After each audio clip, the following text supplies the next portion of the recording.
ये बताएं कि अब बाजवा साहब की आपने दोबारा खबरों में देखा होगा, शामी साहब से और मालिक साहब से थे, मेरी भी कुछ गुफ्तगू रेलेवेंट हल्कों सी हुई। वो तो कस्में खाते फिरते हैं, जेब में कुरान रखते हैं कि मेरा पीटीआई गवर्नमेंट गिराने में कोई किरदार नहीं है। आप भी बता रहे हैं कि बिल्कुल हम एक पेज पे थे, सिर्फ बुजदार बोन ऑफ कंटेंशन थे। क्या उनकी कस्मों पे यकीन रखा जाए, या अब आप जबकि बाहर बैठे हुए हैं तो आप समझते हैं कि नहीं, ही वॉज द रिस्पॉन्सिबल गाय? आप उनकी कस्में मानेंगे? कस्मों का तो मुझे नहीं इल्म कि वो मैंने सुना है कि वो कस्में खा रहे हैं या कोई चीज़ है, लेकिन मैं नहीं समझता कि वो रिस्पॉन्सिबल नहीं थे। वो रिस्पॉन्सिबल थे। गवर्नमेंट टॉपल होने में, ये सारी अपोजिशन को इकट्ठा होने में बिल्कुल रिस्पॉन्सिबल थे। अपोजिशन को इकट्ठा करने में भी वो रिस्पॉन्सिबल थे? यानी एक इंडिकेटर आ जाता है ना जी, ऐसे तो नहीं होता कि हर एक को फ़ोन करके कह रहे होंगे कि जी हम ये चाह रहे हैं, लेकिन एक इंडिकेटर आ जाता है कि जी गवर्नमेंट जा रही है, अगली गवर्नमेंट बनाने के लिए ये काम हो सकते हैं। आप बताएं, वो शहबाज शरीफ जो आसिफ अली जरदारी को सड़कों पे घसीटना था जिन्होंने, और वो आसिफ अली जरदारी जिन्होंने पेट फाड़ के पैसे निकालने थे, वो दोनों एक दूसरे के गले में लग गए एक ही दिन में। उनको इतना अचानक से मुल्क की बका का ख्याल आ गया कि वो सारे के सारे गम और सारी चीज़ें भूल के वो गले लग गए। फिर जब इलेक्शन आ गए, इंटरिम गवर्नमेंट गुजर गई, पीटीआई गवर्नमेंट टॉपल हो गई, इंटरिम गवर्नमेंट गुजर गई, उसके सबने मजे लूटे। फिर जब इलेक्शन आ गए, फिर एक दूसरे को इन्होंने बुरा भला कहा, फिर इलेक्शन हो गए, फिर इकट्ठे हो गए साथ। तो कोई यानी कोई मॉरल स्टैंड तो नहीं नजर आता उसके अंदर। पॉलिटिकली आई थिंक, अगर टॉकिंग पॉलिटिकली, तो Asif Ali Zardari came out as a winner. उन्होंने सदारत भी ले ली पाकिस्तान की, उन्होंने सेनेट का चेयरमैन भी ले लिया, सारे आईनी ओहदे उन्होंने ले लिया। अब सुना पंजाब का गवर्नर भी वो उनको मिल रहा है, पीपल्स पार्टी को। तो सारे आईनी ओहदे तो उनके पास आ गए, हुकूमत चले या ना चले, आसिफ अली जरदारी साहब खुद और उनके जो लगाए हुए लोग होंगे वो मौजूद रहेंगे। बिल्कुल ठीक।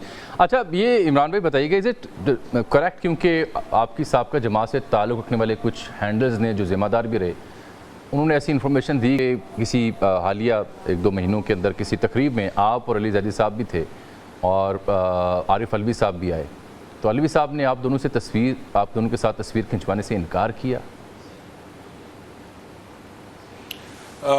अलवी साहब से मेरी मुलाकात हुई एक शादी के अंदर, और वहाँ पे जिन साहब की शादी थी वो लेकर गए कि जी वो कोई तस्वीर खिंचानी है। मैं समझा कि दूल्हा दुल्हन के साथ तस्वीर खिंचाने के लिए कह रहे हैं। मतलब हम जब जाकर, मैं भी अलवी साहब को एम्बैरेस नहीं करना चाहता था, क्योंकि जाहिर है कि वो एक तरफ पाकिस्तान तहरीक इंसाफ के प्रेसिडेंट तो थे वो, लेकिन वो पाकिस्तान तहरीक इंसाफ के वो बने हुए थे, और दूसरी तरफ हमारे ऊपर एक लेबल लगा हुआ था कि जी पार्टी छोड़ गए।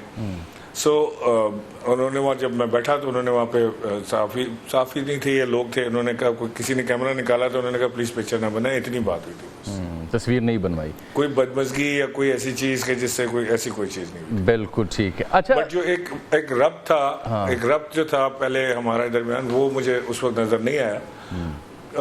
एनीवेज, हो सकता है वो कुछ किसी परेशानी में हो, खुद भी वो काफ़ी प्रेशर में थे। नहीं, रब्त रहने की वजह भी तो बाकी नहीं रही थी ना इमरान इस्माइल साहब।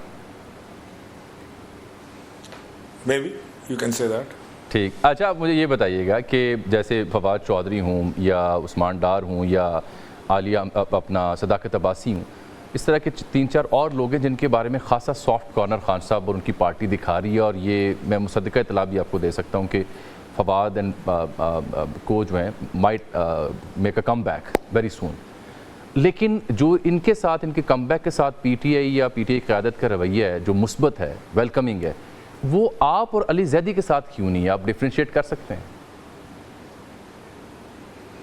नहीं, मैं डिफ्रेंशिएट नहीं कर सकता, मुझे इल्म नहीं कि वो मुमकिन है कि वहाँ पंजाब में लोग डिफरेंट एक थॉट रखते हैं, उनको अपने लोगों की तकालीफ का जो गए थे, क्योंकि फवाद और मैं इकट्ठे ही गए थे, तो अगर उनको फवाद की तकलीफ का एहसास ज़्यादा हो, या वो फवाद ने अपनी साइड की स्टोरी किसी को सुनाई हो या कोई चीज़ हो, मुझे इल्म नहीं। लेकिन बहरहाल मैं ये भी आपसे कहूँगा कि मेरी तरफ भी किसी ने कोई ऐसी बात की नहीं कि मैं किसी से शिकायत करूं या शिकवा करूं।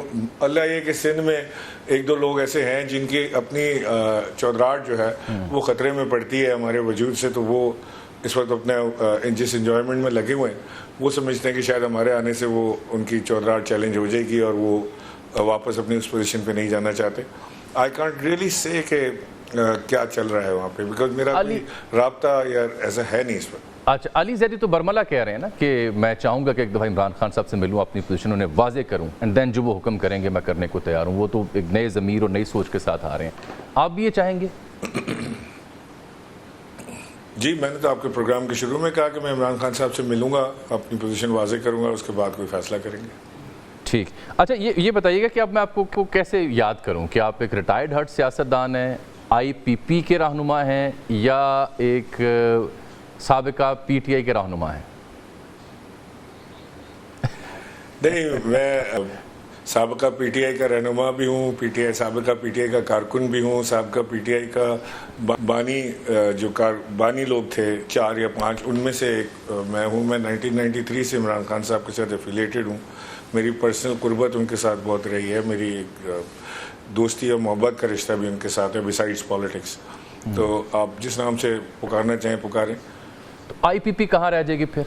उनके साथ जो आपकी तालमेल मिली, जो जानकारी? IPP देखें, IPP never came into my life.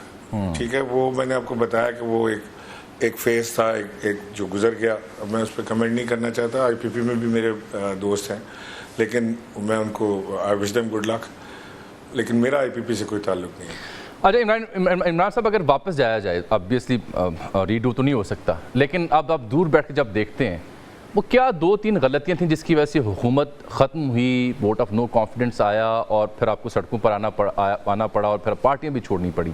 क्या ऐसे 2 या 3 इंपॉर्टेंट माइलस्टोन थे जो अगर ले लिए जाते तो इस सब से आप भी बच जाते?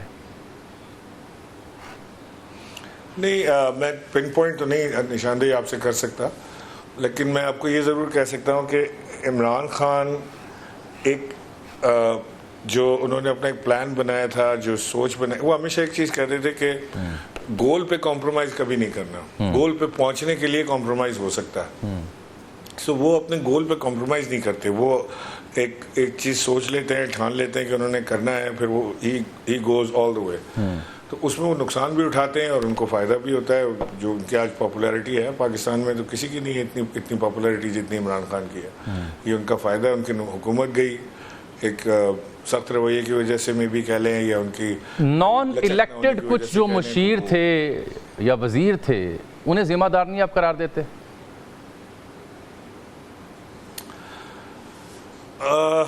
देखें, जो नॉन इलेक्टेड मुशीरों की हुकूमत में हमेशा ज़रूरत होती है। जो इलेक्टेबल नहीं होता, वो इलेक्शन लड़ने में इंटरेस्ट नहीं लेता, लेकिन उसकी एक्सपर्टीज़ की ज़रूरत होती है। कोई इकानमिस्ट है, कोई फाइनेंशियल एक्सपर्ट है, कोई कॉमर्स को बेहतर जानता है, कोई इस तरह की बहुत सारी चीज़ें। आपको कोई बड़ा साइंसदान है, अगर कोई डॉक्टर है तो उसको लेना है आपने। जैसे उन्होंने डॉक्टर फैसल सुल्तान को लिया था, मिनिस्टर फॉर हेल्थ। तो मैं फैसल सुल्तान को तो आप जब भी कहेंगे इलेक्शन लड़ लो तो वो कभी भी नहीं लड़ेगा, but he is a good brain. So इस तरह के लोगों की ज़रूरत तो होती है, और मैं नहीं समझता कि मैं उनको रिस्पॉन्सिबल ठहराऊँगा ये इस सारी चीज़ का। आई कांट पिन पॉइंट के ये चीज़ रिस्पॉन्सिबल थी या ये लोग रिस्पॉन्सिबल थे, लेकिन बेहतर होता कि अगर ये हुकूमत अपना टाइम पूरा कर लेती, उसके बाद लोग अपना फैसला दे देते, चाहे वो इमरान खान के हक़ में देते या इमरान खान के ख़िलाफ़ देते, वो उनको भी कबूल होता। लेकिन